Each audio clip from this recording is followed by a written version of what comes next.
Lace up those cleats and welcome to Double Issues. Yellowjackets has been on my brain constantly since I finished watching it. And why wouldn't it be? It's got mystery, horror, and lesbians. Not to mention I played soccer for 13 years, so there's even a bit of nostalgia in there. On my high school team, we also had someone go by a different name than their real one, best friends who crushed on each other, someone got pregnant, bones got knocked out of place, and someone's boyfriend was actually murdered. The major difference is that we lost most of our games. Oh, and we never cannibalized anybody, I guess. Many of the mysteries of Yellowjackets have yet to be answered, and I for one cannot wait until season 3 to find out what really happens. Until then though, I think it's time to dissect some of the questions still lingering and tie that red string together. Despite being one of the most logical and skeptical members of the team, Thaisa Turner is also losing her mind. In the wilderness, she has developed a split personality, now sharing her body with Other Ty. Now Other Ty takes over Ty when she sleeps. Other Ty's goals are currently a bit vague. It doesn't appear as though they have Ty's best interests in mind. Other Ty tries to walk them off of a cliff and shovels handfuls of dirt into her mouth at odd hours, and I see two possible motivations for this. The first one being that Other Ty is trying to kill himself. Obviously jumping off of a cliff is pretty common, but eating dirt is also a less common way of going about this. And yes, Google was worried about me when I googled it. This would make me think that Other Ty is mostly being led by the wilderness. As we see when Lottie's possessed, the wilderness wants blood to be spilled and is more than happy with the blood coming from the girl's own self, as seen when Lottie smashes her head into the window in the attic. Another reason for Ty's weird behavior has to do with the symbol, which I can circle back to in later depth. But one of the main theories is that it's a map. Other Ty leading Van around in the dead of night to mysterious symbols around the cabin, all of which come together to form one bigger symbol. One of the main theories is that it is an underground tunnel system. If Other Ty is trying to get to the underground tunnels, then it could explain why she's constantly digging downward and trying to move downward. She's trying to get to them. In the adult timeline, Other Ty acts a bit differently. I mean, she's still eating dirt and giving creepy smiles, but she's also making occult altars out of her dog's decapitated head. Could be another sign of the wilderness craving blood. Other Ty also gets them out to Van's video store while you were streaming, based on the movie While You Were Sleeping, which is referenced numerous times in the show, and an obvious reference to Ty sleepwalking. If Other Ty is working on behalf of the wilderness, it would explain why she wants to get the whole band back together, especially when that band are all known cannibals. Other Ty is such an interesting problem for Thaisa to have. She's so skeptical to the supernatural and is always hard on Lottie's predictions, yet she's clearly going just as crazy as the rest of them. Whether or not Other Ty is a manifestation of a supernatural force or Ty's coping mechanism for the terrible situation she's in is still up for interpretation, but that's part of what makes the show so compelling. Which seems like a good segue into talking about the man with no eyes. The man with no eyes has been haunting Thaisa since well before she boarded the plane. First being seen when Ty's grandmother is on her deathbed, a terrifying apparition appears in the mirror and has, you guessed it, roughly 0 eyeballs. So then there's two pressing questions. What is he and what does he represent? A lack of sight can be metaphorically demonstrative of a lack of information or perhaps a willful ignorance. Ty doesn't want to see the supernatural going on in the woods.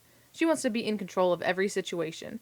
Ergo, when there is clear evidence of the supernatural, she turns a literal blind eye to it. As far as what he is, I think he's giving big psychopomp energy. The guy only appears to Granny Turner when she's on her deathbed, and he leads Other Ty to the various symbols around the woods, which could also imply that the man with no eyes attempted to lead Ty off the cliff. Visually, there is another interesting aspect about him: his suit. If he was solely an apparition in the same vein as the wilderness, then he would probably be a little less suit jacket and a little more animal skin coat. His look is very modern, which either implies a closer correlation to Ty specifically in modern times, as far as 96 being modern goes, or implying he's more of a timeless figure that has many appearances to different people. I'm glad we'll be seeing more of the eyeless wonder in season 3. Lottie is the spiritual leader of the Yellowjackets, and although she does occasionally start chanting in French about craving blood, she ultimately is just trying to help her friends and do what she thinks is right. Lottie is teased as being able to see the future, this being demonstrated when she was a young child, preventing a possibly devastating car crash, and when Laura Lee baptizes her, sees the other girl's fiery death. Lottie also seemingly crashes the birds into the house and stabs a bear when they're running out of food. However, whether or not these are all coincidences or if Lottie can see the future is up in the air. Now, don't get me wrong, there's definitely plenty of supernatural shenanigans abound. However, the thing with Lottie's visions is that she's not always right. When Shauna is pregnant, Lottie consistently reassures her that everything is going to be fine and that Shauna will be a great mom. Not only is that baby very dead, but Shauna is also not a great mom in the future, so she definitely wasn't skipping ahead a few years because Shauna's relationship with Callie is kind of terrible. So it's unclear how much of Lottie's visions are rooted in what the wilderness is trying to tell her,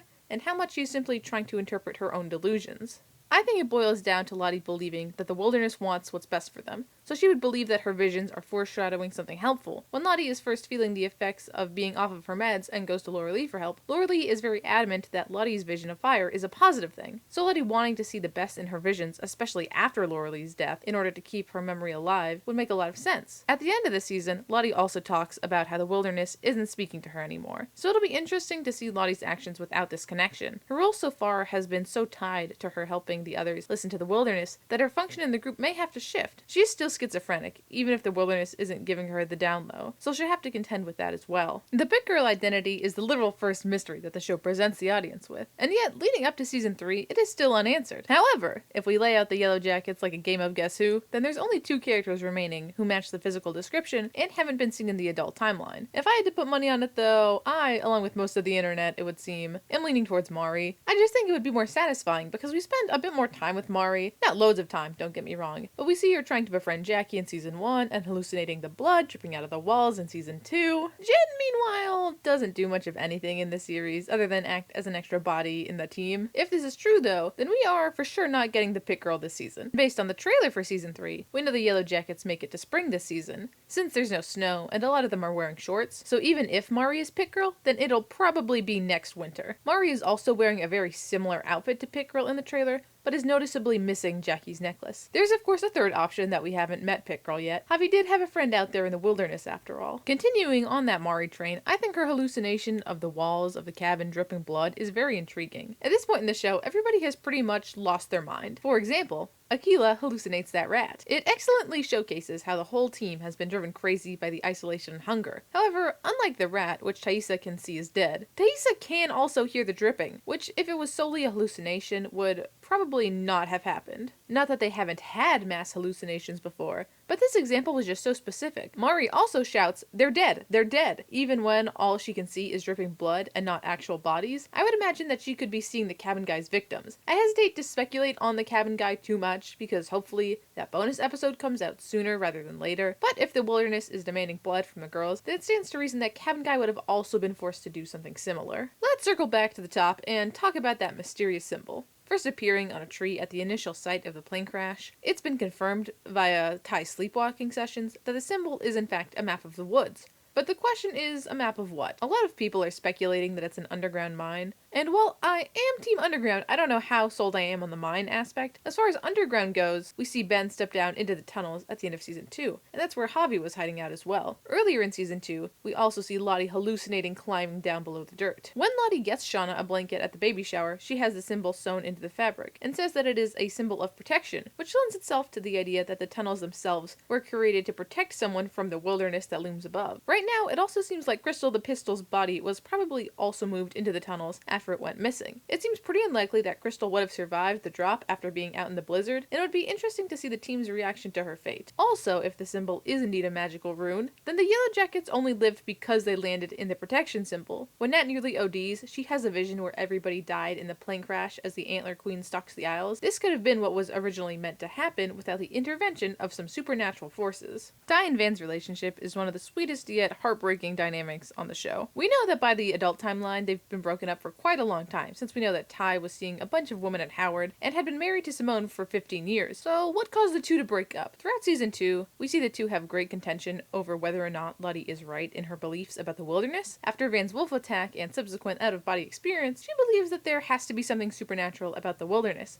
and becomes Lottie's firmest supporter. Ty, meanwhile, is a skeptic. Despite being possibly possessed at night, she still thinks that everything that happens to them has a reasonable explanation. And to her credit, she's mostly right. When Van confronts Ty about her beliefs, Ty says that Van believes a lot of things, like that Scully's too good for Mulder. Interestingly, almost paralleling their own relationship. In the X-Files, Scully is a skeptic who doesn't believe in aliens, and Mulder believes every conspiracy theory under the sun. I think that this feeling of being too good for someone could also explain the breakup. Thaisa always had her future entirely planned out. She tells Shauna her whole life plan while they had a sleepover, and how it came true. Staying together with someone whose ambition was to run a video store probably wasn't in that plan. When Thaisa and Simone are at the party, they get called a power couple, and Simone says that's why they're together. Not because of love or trust, but because they are both respectable in their field. Van doesn't really fit this bill. It could also be because all of the Yellowjackets promised to stop hanging out, or at least pretend to not hang out, and their relationship was forced to end because of that. We do know that they still hang out even after they've broken up though, because Van and Ty talk about swapping out the pen at Shauna's wedding, so at the very least they seem to have ended things on good terms.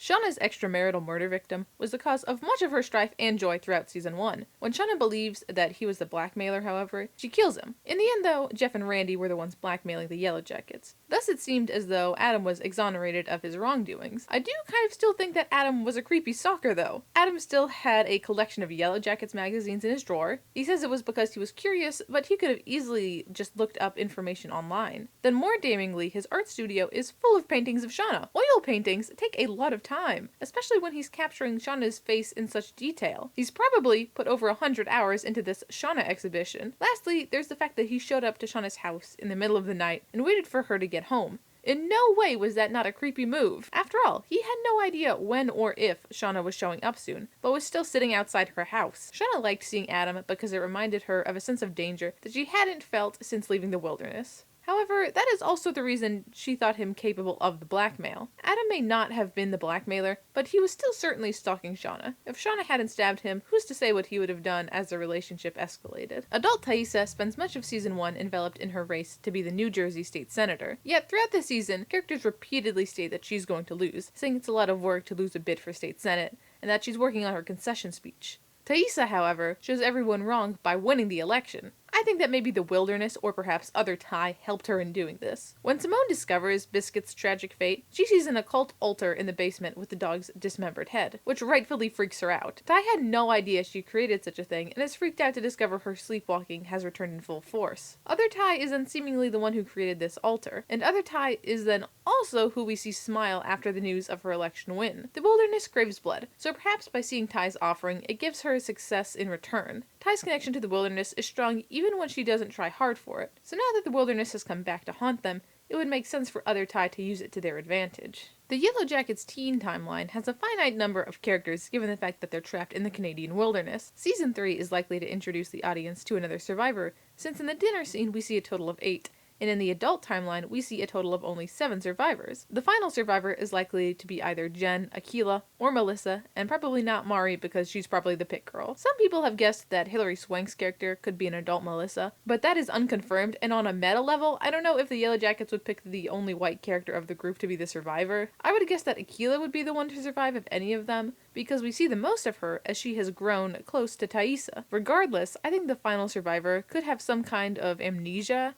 as to the events that occurred out in the wilderness. After all, in season 2, they say anyone who knows is either at the compound or dead. So if the final girl, as it were, was still alive, then she may not know what happened out there anymore. Yellowjackets isn't just filled with the wilderness survivors, though. And with that comes a lot of possibilities for what the side character stories will be next season. Walter was introduced as a love interest for Misty in season 2. He's a near mirror image of the woman that he's crushing on, as we see him go through near-identical routines in the separate hotel rooms. Walter covers up Adam's murder and kills Kevin Tan. I don't foresee Walter being an antagonistic force for leading ladies. However, seeing as he is shown to be so similar to Misty, he could himself be a bit psychotic. Walter so far has been nothing but helpful, but he could still be harboring his own secrets. Lisa was another new character introduced for season 2. She's a member of Lottie's intentional community. Since Lottie will be taken away to a mental health facility next season, that leaves her cult up for grabs. Lisa probably isn't sticking around regardless though, because she's disillusioned with Lottie after discovering that the Yellowjackets killed people, and could be a problem since she knows that Misty killed Natalie. Simone, meanwhile, was left in a coma after Taissa ran the red light and got their car T-boned.